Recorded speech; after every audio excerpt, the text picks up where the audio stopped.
ማንም ሰው እርስ በርስ ቴክስት ተጻጽፎ ብዙ ነገር ማድረግ ይችላል። አይተሽዋል ግን ቴክስቱ አይተሽዋል። ተፈጥሮ ብዙ ነገር አይታል። ስለዚህ እኔ ምንም ልልህ አልችልም።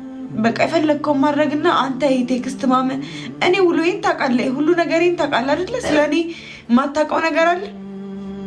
ስልኬን አንተ ጋር ነው። አሁን አላውቅሽም። እኔ ምን ማለት ነው? ይሄን 15 ቀን ይሄን 1 ወር እያወቅሽ አይደለም እኮ እሱን ለማወቅ ደግሞ ያንተ ጥረት ይፈልጋል።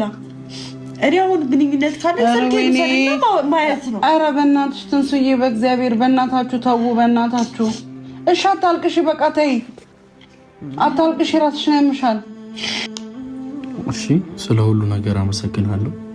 ስለነበረንም መልካምም ሆነ ጥሩ በዚህች አጭር ጊዜያት ውስጥ አስቀይሜሽ። ኧረ እንዲያነው ወሬ አታውራ። ቆይ በእናትህን አላዛር፣ ኧረ በፈጠረ በእናትህን፣ ኧረ በፈጠረ